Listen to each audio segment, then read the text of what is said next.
une non-affaire. C'est une non-affaire. Non-affaire ou fausse affaire? C'est une non-affaire.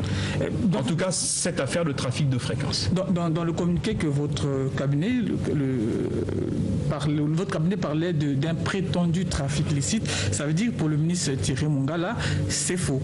Ce qui est prétendu, c'est le trafic de fréquences parce que techniquement, il n'existe pas. Si vous allez consulter n'importe quel technicien et même faites une recherche rapide sur Internet, vous verrez que le trafic de fréquences n'existe pas. Alors, techniquement. Qu'est-ce qui se passe puisqu'on parle de certains collaborateurs du cabinet de ministre qui ont été arrêtés? Alors, ça, je n'en sais rien. Et c'est à vous de vous rapprocher des services compétents.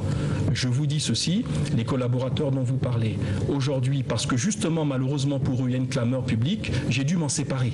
Parce que c'est une question d'éthique personnelle. Je suis ministre de la République. S'il y a des collaborateurs qui sont cités dans des affaires, il y a ce qu'on appelle un principe moral.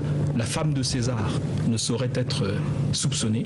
Je considérais en toute conscience que je ne pouvais pas garder des collaborateurs qui sont seulement cités dans des affaires. Le reste, je ne suis pas concerné. La seule partie de l'affaire qui me concerne, parce que celle-là a fait l'objet d'une exploitation politicienne, et c'est ça, moi, qui a justifié mon communiqué. Pas ce dont vous parlez. Moi, ce qui a fait l'objet de mon communiqué, c'est qu'on ait voulu, pour des affaires que je qualifierais d'absolument minables et quotidiennes dans la gestion par la RPCE de ces missions de lutte contre la fraude, qu'on ait voulu pour des affaires banales. Vous avez même vu le communiqué de la RPCE, il parle de 5e réseau. Donc vous imaginez que c'est quand même assez courant. Donc c'est parce que certains, notamment liés à l'opposition dite radicale, ont voulu mêler indûment le ministre des Télécoms, que j'ai été contraint pour des affaires de ce genre de parler.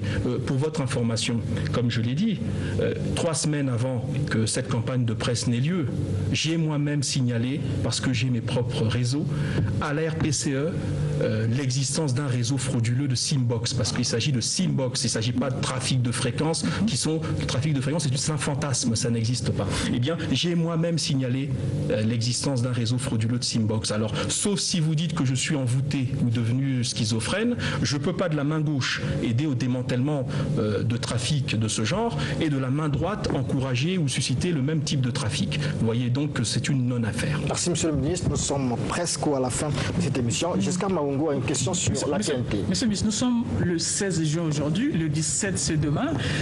Logiquement, on devait parler de la bascule numérique. Et au Congo, on n'en parle pas comme si c'était une question. Pas de communiqué de presse, qu'est-ce qui se passe? Silence radio.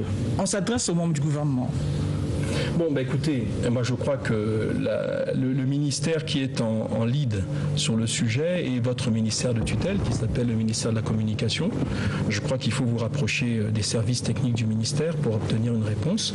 Pour ma part, parce qu'il faut quand même que je vous fasse une réponse concernant les sphères d'attribution de mon ministère.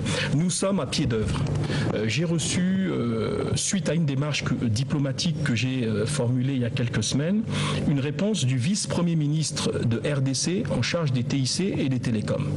Parce que dans le cadre de la bascule vers le numérique, comme vous le savez, il y a la question du dividende numérique, c'est-à-dire que fait-on des fréquences analogiques qu'on va abandonner par l'audiovisuel. Eh bien, ces fréquences analogiques, comme je l'ai dit tout à l'heure, il y en a à peu près une vingtaine qui existent entre les deux rives. Or, le constat depuis une vingtaine d'années, c'est que la RDC en captait plus de 15 et nous laissait la portion congrue. Et vous savez comme moi que pour ces fréquences analogiques, il y a toute une bataille que nous avons menée, le Congo, depuis la ministre Lipou Massala jusqu'à moi-même, et nous n'avons pas réussi à obtenir que la RDC nous restitue ces fréquences-là. Donc récemment, j'ai eu la bonne surprise, après avoir écrit au vice-premier ministre de RDC, de recevoir sa réponse la semaine dernière. Il souhaite que nous nous rencontrions ces jours-ci de manière à ce que nous parlions de la restitution par eux de nos fréquences analogiques. Comme on dit, il vaut mieux tard que jamais. C'est au moment où on doit basculer au numérique qu'on nous rend nos fréquences analogiques. Alors je précise quel est l'enjeu, parce qu'il faut que les téléspectateurs comprennent. Il y en a deux. Premièrement, si eux basculent au numérique maintenant ou dans les prochains mois, ils n'ont pas envie que nous, si nous restons en analogique, nous interférions ou nous perturbions leur fréquence numérique. Donc maintenant, ils sont pressés de nous restituer les nôtres. Vous comprenez? Le deuxième enjeu, c'est comme on en a quand même besoin. Pourquoi on en a besoin? C'est que le dividende numérique dont j'ai parlé tout à l'heure, c'est donner les fréquences analogiques que vous allez abandonner, vous, les médias audiovisuels, aux opérateurs mobiles. Parce qu'eux, ils vont s'en servir pour améliorer la qualité de l'Internet. Ils vont s'en servir pour améliorer